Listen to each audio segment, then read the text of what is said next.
नमस्कार साथियों, मिधांस की कहानियाँ यूट्यूब चैनल में आपका हार्दिक स्वागत है। आज मैं आपको बताऊंगा साईं बाबा पानी से दीपक कैसे जला देते थे। साईं बाबा कौन थे, कहाँ से आए, ये किसी को नहीं पता, पर उनके चमत्कार की बातें साईं चरित्र में मिलती हैं। साईं एक आध्यात्मिक संत या फकीर थे। इससे लोगों के पास अद्भुत चमत्कारी शक्ति होती है। उनकी मन की शक्ति की कल्पना बहुत स्ट्रॉन्ग होती है। अपनी इच्छा शक्ति से उन्होंने काफ़ी चमत्कार किए हैं, जिनमें से एक है पानी से दीपक जलाना। साईं बाबा जब से शिरडी में आए थे, वे रोजाना शाम होते ही एक छोटा सा बर्तन लेकर किसी भी तेल बेचने वाले दुकानदार की दुकान पर चले जाते और रात को मस्जिद में चिराग जलाने के लिए थोड़ा सा तेल मांग लाया करते थे। दीपावली से एक दिन पहले तेल बेचने वाले दुकानदार शाम को आरती के समय मंदिर पहुँचे।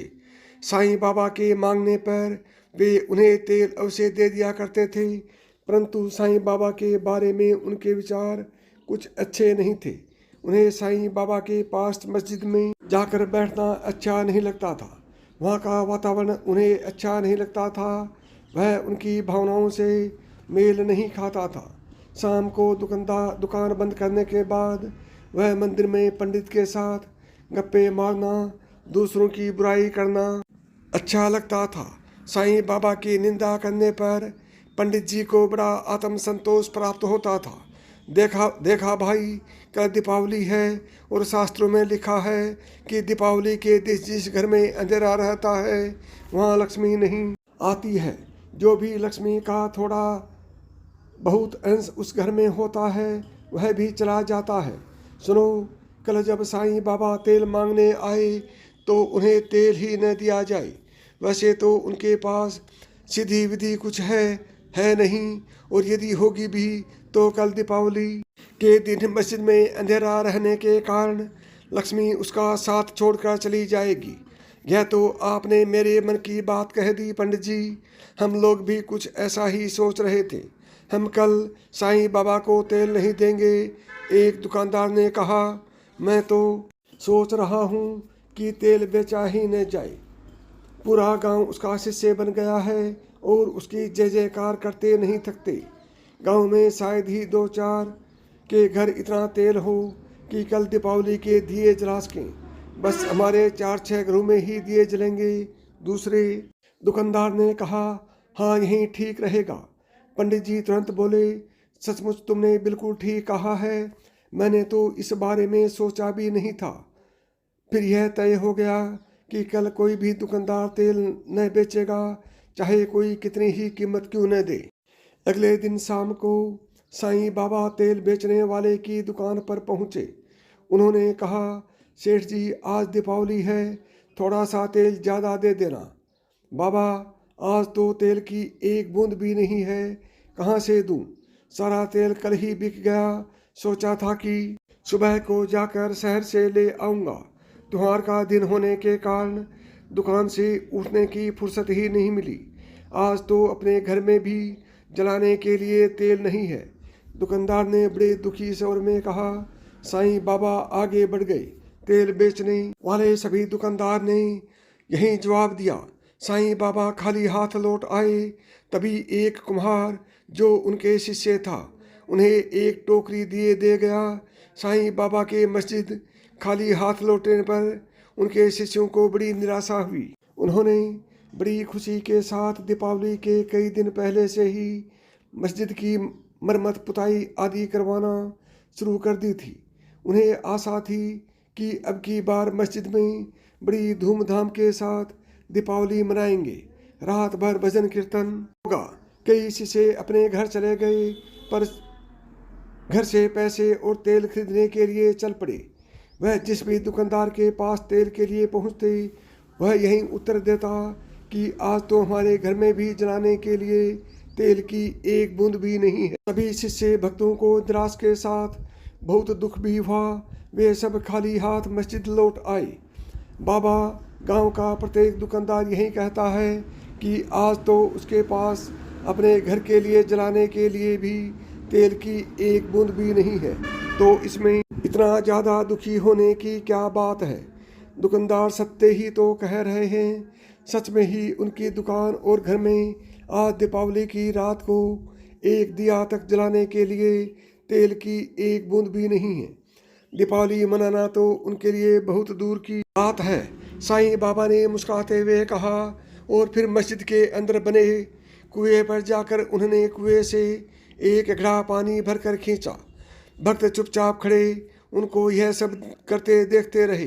साईं बाबा ने अपने डिब्बे जिसमें वह तेल मांग कर आया करते थे उसमें से बचे हुए तेल की बूंदें उस घड़े के पानी में डाली और घड़े के उस पानी को दीवों में भर दिया। फिर रुई की बत्तियां बनाकर उन दीवों में डाल दी और फिर बत्तियां जला दी। सारे दिए जगमग कर जल उठे। यह देखकर शिष्यों और भक्तों की हैरानी का ठिकाना न रहा। इन दियों को मस्जिद की मुंडेरों, गुंबदों और मीनारों पर रख दो, अब ये दिए कभी नहीं बुझेंगे। मैं नहीं रहूँगा तब भी ये इसी तरह जगमगाते रहेंगे।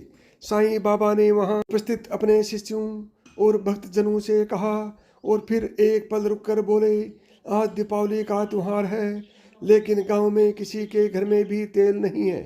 जाओ प्रत्येक घर में इस पानी को बांट आओ।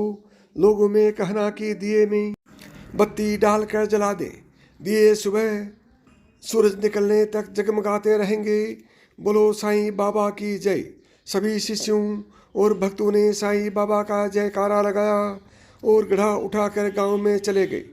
सभी प्रसन्न दिखाई दे रहे थे। दीपावली की रात का अंधकार धीरे धीरे धरती पर उतरने लगा था। तब तेल बेचने वाले दुकानदारों और पंडित जी के घर को छोड़कर प्रत्येक घर में साईं बाबा के घड़े का पानी पहुंच गया था। साईं बाबा के शिरडी में आने के बाद में शिरडी और आसपास के मुसलमान हिंदुओं के साथ दीपावली का त्यौहार बड़े हर्ष और उल्लास के साथ मनाने लगे थे और हिंदुओं ने भी ईद और सबरेत मनानी शुरू कर दी थी। पूरा गांव दियों की रोशनी से जगमगा उठा। उन दियों की रोशनी अन्य दिए जलाए जाने वाले दियों से बहुत तेज थी। पूरे गांव भर में यदि कहीं अंधेरा छाया हुआ था तो वह पंडित जी और तेल बेचने वाले दुकानदारों के घर में।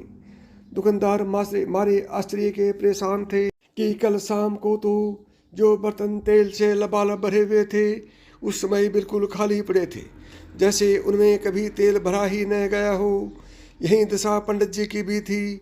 शाम को जब उनकी पत्नी दिए जलाने बैठी तो उसने देखा तेल की हांडी एकदम खाली पड़ी है। उसने बाहर आकर पंडित जी से तेल लाने के लिए कहा, तुम चिंता क्यों करती हो, मैं अभी आता हूँ। पंडित जी हांडी लेकर जब तेल बेचने वाले दुकानदार के पास पहुँचे, वे सभी अपने माथे पर हाथ रखे इसी चिंता में बैठे थे कि बिना तेल के वह दीपक कैसे मनाएंगे। जब पंडित जी ने दुकान पर जाकर तेल मांगा तो वे बोले, पंडित जी न जाने क्या हुआ, कल शाम को ही हम लोगों ने तेल खरीदा था, सुबह से एक बूंद तेल नहीं बेचा, लेकिन अब देखा तो तेल की एक बूंद भी नहीं है। बर्तन इस तरह खाली पड़े हैं जैसे इनमें कभी तेल था ही नहीं। सभी दुकानदार ने यही कहानी दोहराई। आश्चर्य की बात तो यह थी कि तेल से भरे बर्तन बिल्कुल ही खाली हो गए। न घर में तेल की एक बूंद थी और न ही दुकान में।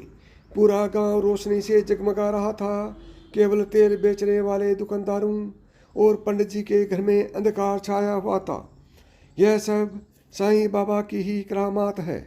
हम लोगों ने उन्हें तेल देने से मना किया था और उसने कहा था कि आज तो हमारे घर और दुकान में एक बूंद भी तेल नहीं है।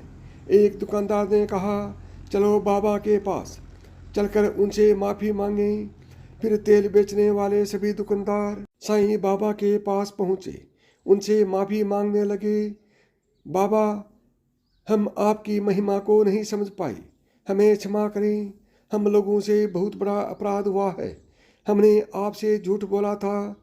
दुकानदारों ने साईं बाबा के चरणों में गिरते हुए कहा, इंसान गलतियों का पुतला है, अपराधी तो वह है जो अपने अपराध को छिपाता है। जो अपने अपराध को स्वीकार कर लेता है वह अपराधी नहीं होता।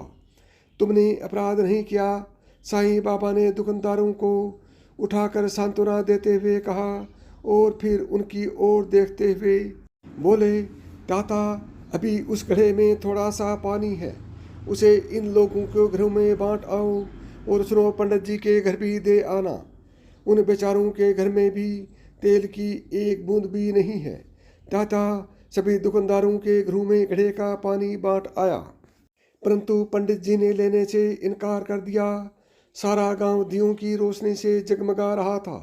इसके बावजूद अभी भी एक घर में अंधेरा छाया हुआ था और वह घर था पंडित जी का। दीपावली के दिन उनके घर में अंधेरा ही रहा। एक दीपक जलाने के लिए भी तेल नहीं मिला। साईं बाबा के गांव में कदम रखते ही लक्ष्मी तो उनसे पहले ही रूठ गई थी और दीपावली के दिन घर में अंधेरा पाकर तो बिल्कुल ही रूठ गई। कुछ दुकानदारों जो मंदिर में सुबह शाम जाया करते थे आना छोड़ दिया। साईं बाबा की भभूति के कारण उनका औषधालय तो पहले ही बंद हो चुका था। मजदूरों ने खेतों में काम करने से मना कर दिया तो पंडित जी को क्रोध अपनी चरम सीमा को लांघ गया। साथियों, यह थी वह कहानी जब साईं बाबा ने पानी से दिए जलाए।